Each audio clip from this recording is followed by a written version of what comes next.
बुढ़ाने जी, आपको मैं मुबारकबाद देता हूं कि आप बहुत सीधी सादी बात करते हैं जो लोगों को पता चले। लीडर वही होता है जो जमीन से जुड़ा है, जो ऊपर से आता है, वो कभी लीडर नहीं बनता। तजिंदर मून मेरे गुरदासपुर डिस्ट्रिक्ट के जो अभी बोलकर गए हैं, यूथ कांग्रेस के इंचार्ज थे और बहुत इसने भी काम किया। मैं उस एरिया से आता हूं जो बिल्कुल पाकिस्तान के साथ लगता है, और करतारपुर साहब आपने सुना होगा, जो रास्ता भी पाकिस्तान से खुला है, वो डेरा बाबा नानक मेरे एरिया से ही करतारपुर कॉरिडोर बना है। राजस्थान और पंजाब दोनों का भाई भाई वाला रिश्ता है, तो हम साथ साथ जुड़े हैं गंगानगर से। जो हमारी डिमांड्स हैं वही आपकी हैं। और जैसे डोटासरा जी बोलकर गए हैं कि किसानों की बात करना, किसानी की बात करना वही आदमी कर सकता है जो आप किसान है, जो जमीन के साथ जुड़ा हुआ है, जो ऊपर से वो नहीं कर सकता। तोमर साहब बात करते हैं, मैंने जब किसान आंदोलन चला, पंजाब में मिनिस्टर था और मैं किसानों के साथ बात करता रहा, और हर बार तोमर साहब और वहां के दिल्ली के जो लीडर थे, जो गवर्नमेंट बीजेपी की गवर्नमेंट में थे, उनके साथ बात करने के लिए जाया करता था। एक बार भी बीजेपी गवर्नमेंट ने किसानों की बात नहीं, हमने जो कर दिया वो करेंगे, हम दूनी आमदन कर देंगे। तो मैंने कहा भाई कहां से कर दोगे? किसान का डीजल कहां चला गया, पेट्रोल कहां चला गया? 26 लाख करोड़ रुपया आपने किसानों को डीजल और पेट्रोल से रेवेन्यू ले लिया, किसानों का कर्जा माफ नहीं किया। आपने अपने मित्रों का 12 लाख करोड़ जो कर्जा है वो माफ कर दिया, इंडस्ट्रियलिस्ट का किया। कमाई हमसे, कमाई किसानों से, फायदा किसको दिया? उन अपने मित्रों को, अडानी अंबानी को, उनको फायदा दिया। कि इस गवर्नमेंट का हमें ध्यान रखना होगा। बहुत जो योजनाएं हैं, मैं पहले ही आज ही डोटासरा जी बैठे हैं मेरे एरिया से, पंजाब से, मैं हिंदी में आपके लिए डाल देता हूं, हिंदी में कि ये योजना है, ऐसी है, ऐसी है, तो लोग नीचे लिखते हैं कि पंजाबी में डालो कि हमारे पंजाब की जो गवर्नमेंट है उसको भी पता चले कि वहां कांग्रेस की गवर्नमेंट ने क्या क्या फायदे दिए हैं। मैं एक बात आपसे कहना चाहता हूं कि अगर कांग्रेस है तो कांग्रेस देश की बेहतरी के लिए है। बीजेपी फिरकाप्रस्ती की बात तो कर सकती है, देश को इकट्ठा रखने की बात नहीं कर सकती। जिन लोगों ने देश को आजाद करवाया, जिन लोगों ने कुर्बानियां दी, अभी मेरे को एमएलए साहब बुढ़ानिया साहब बोल रहे थे कि मेरे पिताजी फ्रीडम फाइटर हैं, उनको 25 हेक्टर इंदिरा गांधी ने इनाम दिया था काम करने का देश की आजादी के लिए। औलाद साहब बैठे हैं और सभी बैठे हैं। हम स्टेज से कह सकते हैं कि देश को आजाद करने के लिए हमारे बुजुर्गों का पूरा योगदान था। आज यहां बैठकर कोई बीजेपी का लीडर नहीं कह सकता, खड़ा होकर नहीं कह सकता कि हमने देश को आजादी दिलाई। हम कह सकते हैं कि इस देश को आजाद कराने के लिए हमारे बुजुर्गों का खून है इसमें। हम कभी अपने देश को धोखा नहीं दे सकते। मैं ये इसलिए आपको बातें बता रहा हूं कि मेरी जो एज है, मैं जितना मेरे फादर थे पॉलिटिक्स में, तब से ही मैं एमएलए बना या नहीं बना। बहुत जब उन्होंने ऐसी बात थी कि जब उन्होंने मेरे को टिकट दी, उस टाइम वो पीसीसी के प्रेसिडेंट थे, तो जब मेरे को टिकट दी तो उसके बाद उन्होंने बिल्कुल एक्टिव पॉलिटिक्स छोड़ दी। कहने लगे अब मैं नहीं करूंगा, तू काम करेगा। कांग्रेस में देने के लिए है, लेने के लिए नहीं कुछ। हमें सबसे ज्यादा अगर आज खतरा है तो हम जो बॉर्डर पर बैठे हैं, इनको जो पाकिस्तान, चाइना जो खराबी कर रहा है, पूरी नजर जो पाकिस्तान की हिंदुस्तान के ऊपर है, उसके ऊपर इनका ध्यान नहीं है। हमारी हर रोज कभी पुलवामा का हो गया, कभी चाइना से जवान जब शहीद होकर आते हैं तो उस टाइम पता चलता है जिनके बच्चे जाने गवा देते हैं, शहीद होकर आते हैं, और तिरंगे में उनकी जब डेड बॉडी आती है उस टाइम पता चलता है कि क्या देश को ऐसा होना चाहिए था। याद करना चाहिए बीजेपी को, पाकिस्तान का कमर तोड़ दी थी इंदिरा गांधी ने 71 की वार में, 2 देश बना दिए थे पाकिस्तान के, तब से आज तक पाकिस्तान खड़ा नहीं हो सका। तो आज हमें पाकिस्तान आंख दिखाता है। अभी परसों 4 दिन पहले पुंछ में हमला हुआ, गाड़ी जला दी टेररिस्टों ने, तो 4 शहीद कौन थे? वो 4 शहीद पंजाब के थे, एक और स्टेट का था।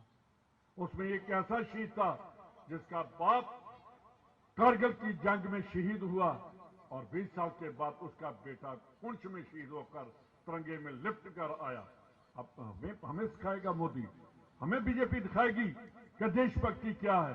देशभक्ति हमारे खून में है, देशभक्ति हमारे दिल में है।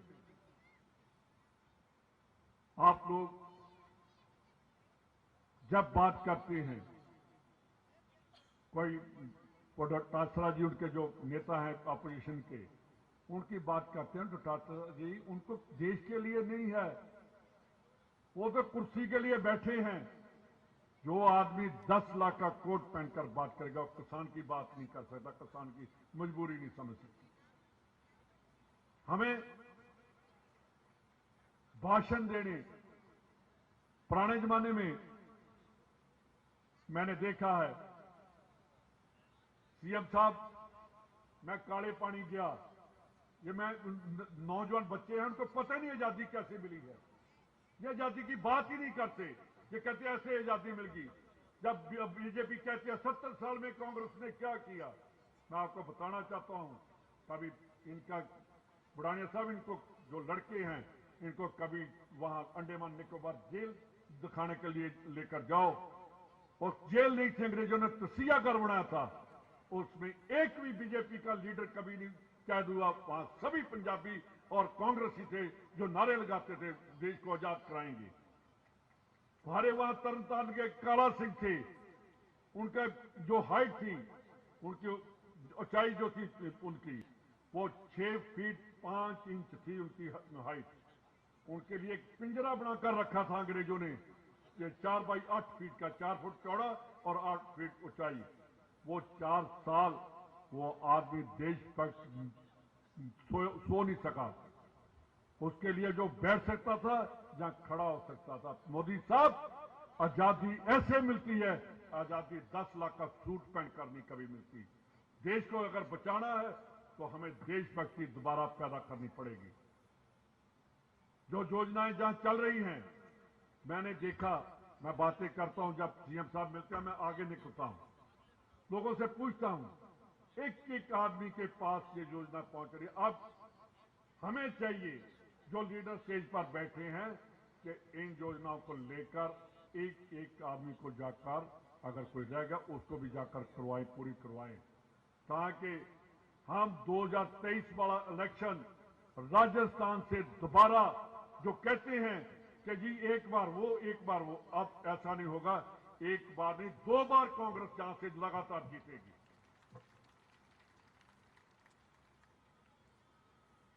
दो 2023 के बाद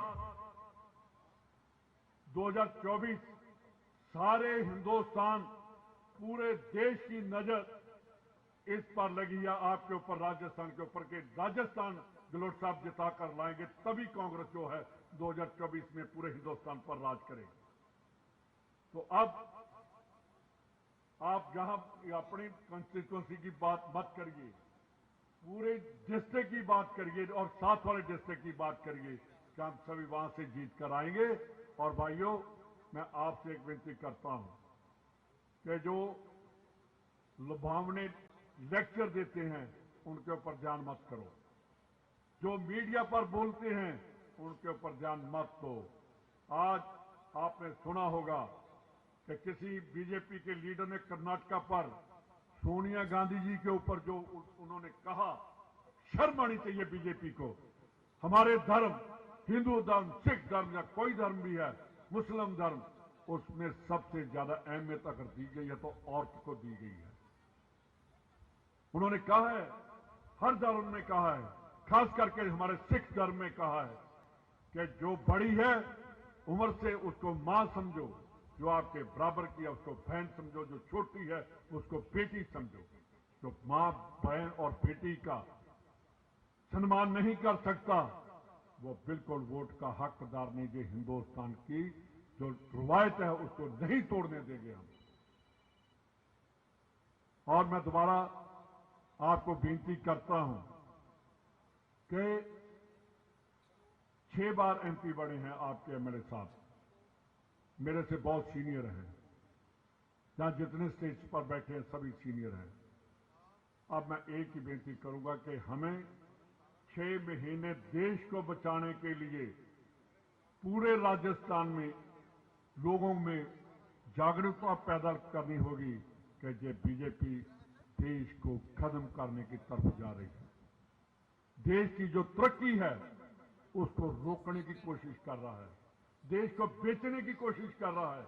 अगर राहुल गांधी बोलता है कि अडानी के पैसे कहां से आए, उनकी जो आवाज बंद कर दी गई। हम पूछते हैं कि कहां से पैसा आया, कहां गया, कैसे भाग गए हैं जो बाहरली कंट्रियों में, उनको वापस लाना होगा। वो ही ला सकता अगर कांग्रेस वापस आई। जो पैसे लेकर भागे हैं, जो जिनके मित्र हैं, उनकी पोल खोलेंगे और उनको वापस लेकर आएंगे। मोदी तो नहीं दे सका 15 लाख, हम जो पैसा लेकर भागे हैं वो पैसा हम अपने हिंदुस्तान के लोगों के लिए वापस लेकर आएंगे। बहुत बहुत धन्यवाद। जय हिंद।